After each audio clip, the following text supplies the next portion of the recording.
Money and Impact. My name's Suzanne Caldeira. I'm a mortgage lender with 24 years of experience. Name of the show is Money and Impact. We talk about money and talk about money many times in my business of how are people going to keep it, how are they going to use it, whether it be for their first house, their next house, and so forth. And then the other title of the show is Impact. I've been really lucky throughout the course of my career and life to have met some extraordinary people that have impacted me. And today I'm delighted to sit with Kim Fuller. And let's dive right in, Kim. Thank you. I love it. Thanks for having me, Suzanne. I'm excited to have you. Yeah. And, let's start with a little bit of your story. Yeah, well, I love that this is called Money and Impact because I've had a money story for a very long time. And, it like many of our stories, they come from outside of us. They're not even ones that we've personally designed in our minds. They're stories that maybe we've carried throughout our childhood. And I had a money story that, I guess what you'd call a lack mentality, right? Where I just never thought I would make a lot of money. I'm an artist, I'm a photographer, I'm a mindfulness coach, and I thought, oh, those people don't make a lot of money. I'm just gonna do what I love and I'll get by. And I realized that that wasn't serving me. So it's really interesting that this is the two combinations because that money mindset had a huge impact on my life. And I think it kept me really stuck. And once I uncovered that story and realized that it wasn't mine, that it was, more coming from my mother who struggled as a child with money and things like that in her family. And even my father went through times of not having a lot of money in their family. And just language can carry through, and it's not like they mean it, right? But I took on that story. So I'm really fascinated by how to unravel those kinds of stories. And so as a mindfulness coach, story coach, I like to help other people also unravel those kinds of stories. And so my money story over the last 5 years has really shifted by looking at that story, asking myself where it came from, and how can I shift that story to be in a place of abundance. And it's really been fascinating to watch what happens when you do that. I've gotten into more flow. I don't seem to worry as much about money. It seems to come more naturally.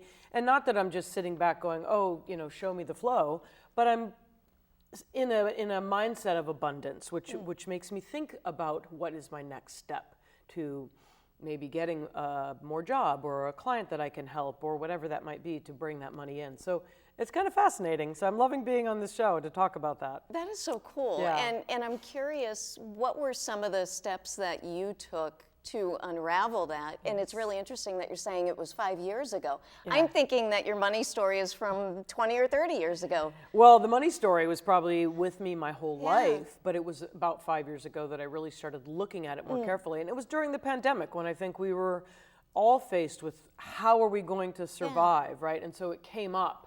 And I had some time to even look at it, I guess. I discovered mindfulness and the Buddhist philosophies when I was on a photography assignment. So that's been my art career, and my career is photography. So I was on an assignment, and long story short, I had a lot of expectations about how that assignment would go and what was going to happen on that assignment. The assignment was to photograph His Holiness the Dalai Lama, who was going to be speaking at Salve Regina University.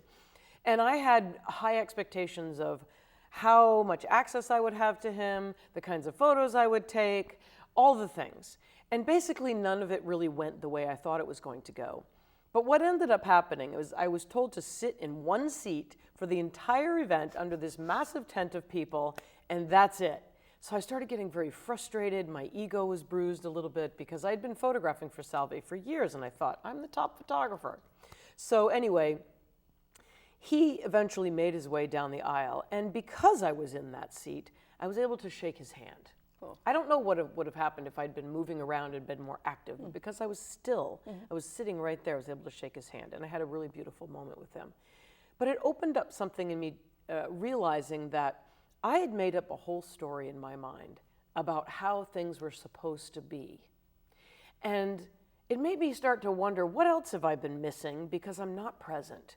because I'm not allowing myself time to be with what is versus what I'm making up. And so it got me really interested in this way that we think about life and look at life. So we have this inner narrative that's making up a whole story or a whole narrative, and then we have reality. And so I wanted to be in that place of reality more often because I saw the beauty of that in how he, in that moment of shaking my hand, was simply offering himself and offering this place of love and acceptance for me. Because when we did shake hands, there was this moment of my ego sort of falling away and everything was just as it should be. And it really got me interested in his practices and how he was able to do that. And so I started practicing that, being more present. And I think it awakened me to the fact that I was carrying this money story. I was carrying a lot of stories. Yeah. And most of them were about not being enough or something wasn't enough, that whole lack mentality or not being in abundance. And so by first being aware and just being mindful of what I was carrying and telling myself and how it was kind of harming me really and keeping me from my greatest potential, I started really looking at that. And so everything shifted in that moment with me. And I think it helped me look at a lot of things about my life that maybe weren't working, definitely focus on the things that are working and enhance those, right? And to be in gratitude. I never was in lack. I never in my life have been in lack. But somehow I felt that way. And why was that? Only because I was telling myself that. And so by releasing that story, I was able to open up other pathways and say, I am fantastic. I'm capable, resourceful, whole, and I am now in greater control of the kind of inner narrative that I tell myself. And so a lot has shifted from that learning. Yeah, and for our viewers, Kim, if someone is struggling maybe with their own limiting beliefs that might be affecting them, and let's say that they're not into mindfulness or they don't know how to do it, because is there some suggestions that you could give that could help someone that's watching? Sure. I designed a little method that I use all the time called the art of the pause, P-A-U-S-E. And the first thing of pause is pause. Just stop when you notice something is not quite feeling right? You're getting triggered by something. So you pause and get present. Just check in with yourself. Get the A is become aware. What's happening in the body? Ooh, I feel something in my heart palpitations. My stomach is a little off. My head hurts. What's happening? So just literally pausing and getting present so that you can be aware that something feels a little funny. And then there's U, P-A-U. The U is begin to understand what triggers are there. Also understand that everything changes. And so this is momentary. You are not your pain. There is pain that is present and you are responding to it, but you are not pain itself, or you are not stress itself. There is stress present. And so with that, we can step away and again, sort of examine it. So that's the U, is just understanding that everything changes, that we are not the feeling we are having. It's just there. And so we don't identify with it so tightly, right? And then the S is shift your perspective. Try to see it from a little bit of a backed up objective view. Say, I have stress, not I am stressed, right? Or I am in lack. I might have some lack somewhere. Let me look at that. And the E is about exploring. Get curious. Try something new, another action step. Because we tend to do the same things over and over again and expect different results. We've all heard that statement. Yeah. So P-A-U-S-E, it's just about slowing down and going inward a little bit and just taking a minute to say, what's happening right now? And is this coming from me? Or is this something outside of myself that is affecting me that I'm now taking on that I really don't need to take on? Yeah, that's. I hope that's helpful. It's super helpful, and it's powerful because you've got it in an acronym. Yeah. And has that helped you with your storytelling? Yeah. So I have a company called Born to Rise. That came about after meeting the Dalai Lama, finding my greatest teacher in a child that my family adopted who challenged me beyond belief with his own traumas. And I learned a lot about how his mind worked. What does trauma do to someone, right? And by using this art of the pause, it took a couple of years, but I started to really put this into place and work with him and his mindset. Where is he telling himself a story? With that, I ended up writing a book about our journey together, really understanding our different mindsets. I'm kind of going in this Zen mode, and he's completely disrupted from his early traumas. And so working together to teach each other how to work with each other. He taught me patience and resiliency and all the things and so forth. From that place, I ended up doing a TED Talk, and I told my story. And then at the end, I had my son come out onto the stage. And without him having to say anything, he was kind of sharing his own success story, if you will, because it was, the early days of his adoption was the story I was telling, and then he showed up as a teenager with his soccer ball looking all great, and just it was two ways to tell a story. And that's what inspired Born to Rise, which is my platform that allows other women to also share their personal stories, not only for healing, but for beginning to understand the assumptions and the judgments that we make about people. Because I don't know about you, but sometimes I meet someone and right away there's an assumption, right? We can't help ourselves just based on our conditioning or whatever might be going on. And when we hear a story about them that's just their story, it's not them giving us advice, it's just here's what happened, we realize that on a human-to-human level, we all have very similar desires and very similar struggles. We want to be loved, we want to have purpose, and we want to fit in and be seen. And that's big. And if we can offer that in some way by simply exchanging stories, then I think we're giving each other permission to just be who we are. I trust you have everything you need to unravel your stories. And if you don't, of course you can reach out for support as needed, right? And I have to trust in that. So I only give advice if people ask for advice. And I only take the advice when I ask for it, because I know that inside I really have what I need to solve a lot of my problems. And then there are other times when I need to reach out for help. So it's this wonderful exchange. But the storytelling is so beautifully connecting. And I've found that with as many different stories I can bring in as possible, the more we learn and the more we realize that we need to build more compassion and empathy for one another than divides. And we know that with this, recent election we've had, it's so interesting that we felt like everything was divided right down the middle. And so how do we bridge that? How do we come together as human beings, regardless of what's happening on a political scene or a religious scene or an economic scene, but just to understand that we're all navigating life side by side? And how do you get people to see that maybe they should ask for the advice? Yeah. Is there something that they should do? Yeah, I don't know if there's a should in there. I think we have to understand that everyone is where they are, let's say. So we meet them where they are. They may not be ready to hear the advice, right? So you may have all the advice in the world, but if they're not ready to receive it, no matter what you think they need, or even what they need to get to a place where they can hear the information that they need. I don't know about you, but sometimes I've heard the same message over and over again, but it just hits right sometimes, right? Like you hear it and you go, oh, and the light bulb goes off. I don't know why, but it's just that we're maybe ready at that time to hear it.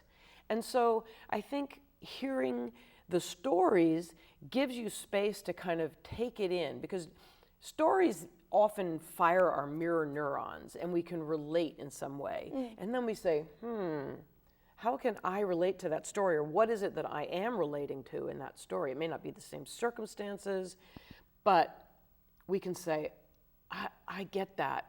And she did it this way that I'd never thought of before. So in some ways you're getting the advice, but it's in a really gentle way. And so we can decide, are we ready to hear that? or we just hear the story. And then later on, maybe something comes up and we say, oh, I remember what she said in her story and how she navigated that. And maybe I can put that into place here. You see how that kind of can be a little gentler approach? Because I think we're all in different places. Some of us are really open and saying, yeah, give it to me, give it to me, give it to me. We read everything, we listen to everything. And other people are just trying to get through the day. And that's okay, because we can't change people. We can only work on ourselves. We can just be present for whatever they need in each moment. That's at least my perspective. And for anyone that may be going through a struggle right now, what do you suggest? What do you suggest are some tips that they could do to help them, whether it be that that they're going through something financially or politically or socially? Like how can they handle it better? Yeah.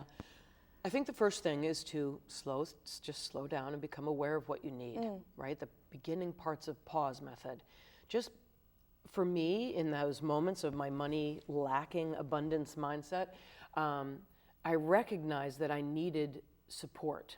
I didn't know how to change that mindset necessarily because I didn't know what abundance looked like maybe in that realm. So it's finding a community around what it is you're looking for. And community might be one person, by the way. So in that moment, I said, okay, I'm done with this mindset. So I started looking for programs that maybe helped with that. I started talking to financial planners, looking for different kinds of advice and perspectives on money. What are my friends doing? Do they have savings accounts? Do they invest in the stock market? What are they doing that is working for them, right? And so reach out. Right? So I had to shift my perspective, the S. I can't do it alone. And so my greatest advice is just asking yourself, what do I need right now? What do I need right now? Is it community? Is it one person to get some suggestions from or who knows more than I do? Right? Let that ego go. We don't know everything. Find the people who know what you need and how to give the advice around it, right? And so that's really the biggest suggestion I can say is get in with a community that will support the needs that you have in that moment. And they may not have all the answers, but they might be willing to explore with you if they don't have those answers. Do you see what I mean? So that's the support piece, is even just saying, okay, let's talk it out. Or let me see if I can look that up for you. Or here's what I've learned, right? That was really helpful for me, which is why I love the Born to Rise community, because when we get together as a group and agree that we're going to share these stories and support one another wherever we are on our journey, and I set that intention with each meeting that we have to just be open-hearted, support this person's journey, that these women can be on the stage for that 15 minutes and share their story, and whatever comes out is okay. It's just an opportunity to see and try expressing themselves in a new way, maybe, with a lot of vulnerability.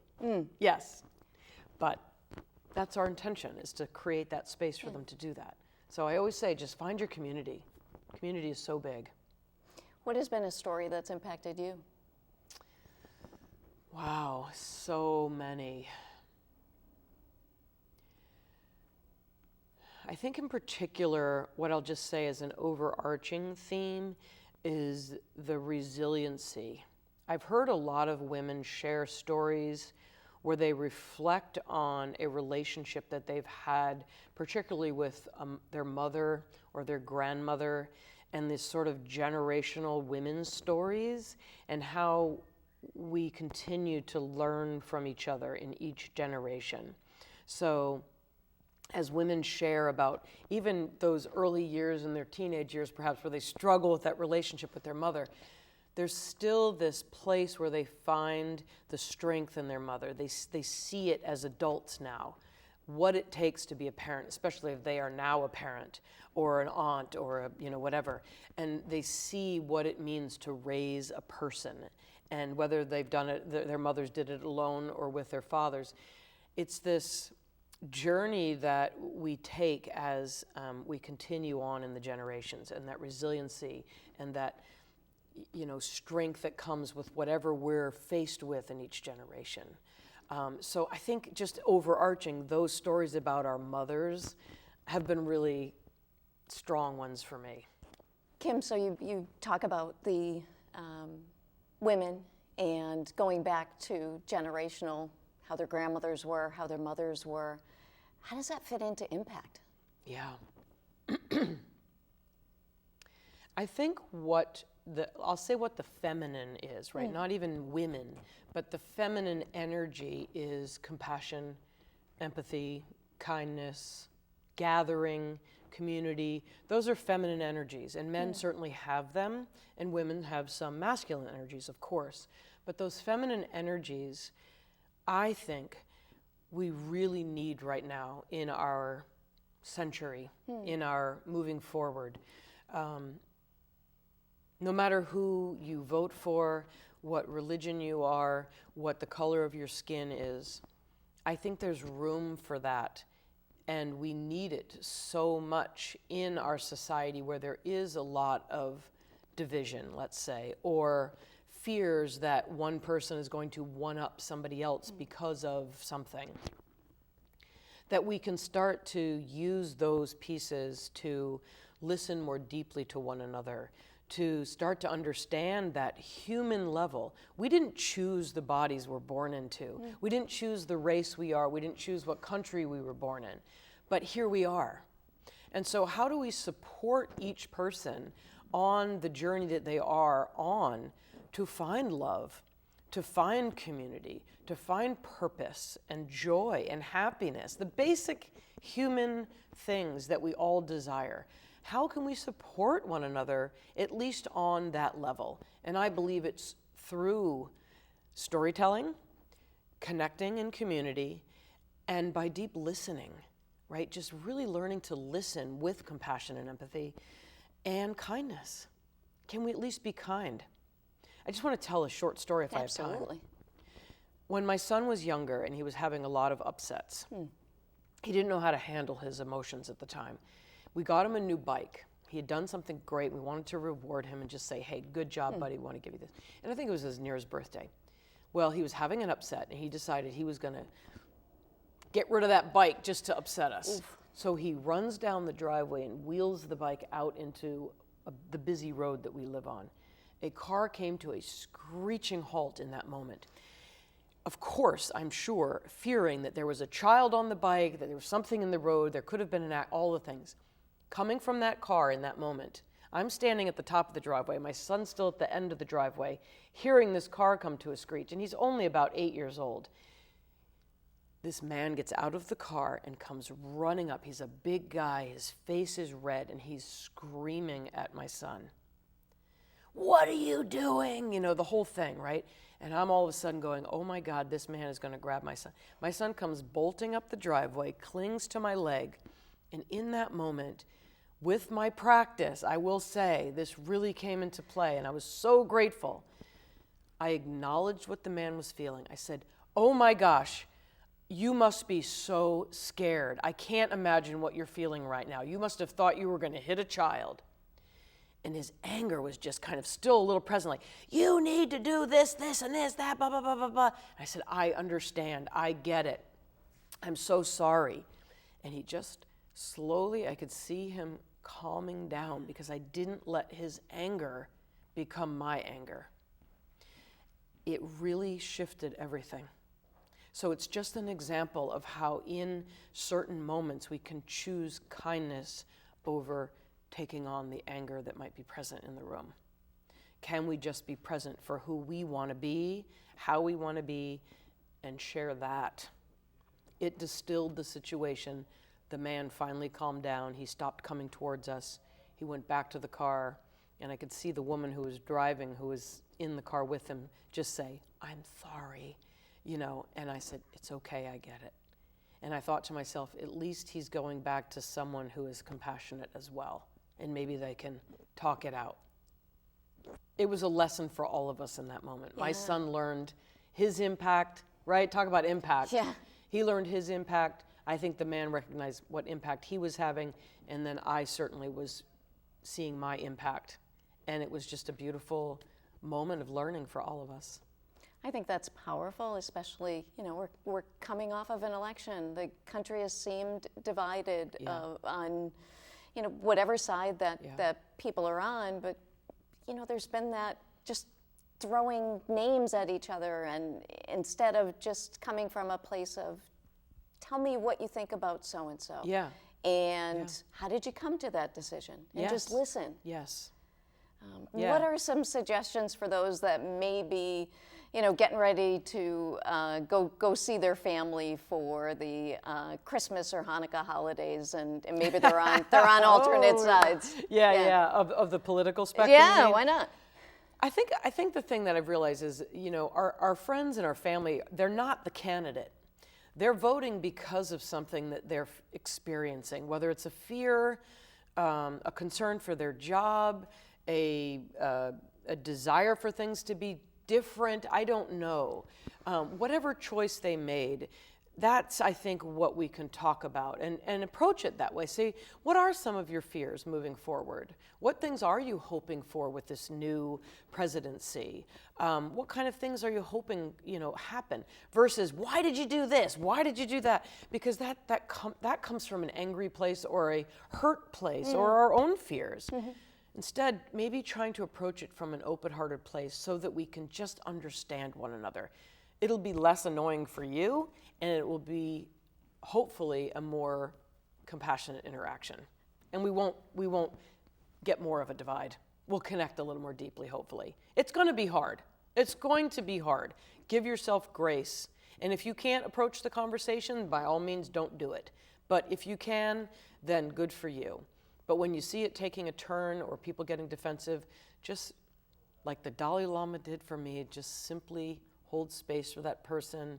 Don't take on their energy if it's not what you want to have for yourself, and just breathe. Now, I'm sure you've had those human moments Oh. where you're not zen. Absolutely. And how have you recovered from those? While my son was in a lot of the upsets, there were moments where I did not like my own behavior. I was triggered many times during the day, let's say. There were times when I reacted to his yelling and screaming with my own yelling and screaming, and then other, behavioral things just would trigger me to no end, and I felt myself getting angry and frustrated and annoyed and impatient. I did a lot of reflecting after the fact.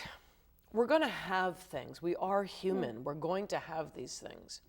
I think the thing to do is, in those post-reflective moments, give yourself some grace. Acknowledge that this happened. And set an intention for the next experience. Because I knew more of those were going to come. So I just keep setting the new intention. Set the new intention, set the new intention, set the new intention, and do your best. And I just kept doing the best I could. And I think that is the best way to end this, is that for those of you that watch this, you want to do your best and practice the pause method. And for more info on today's guest, please wait for the credits. This is Money and Impact, and I'm Suzanne Caldeira.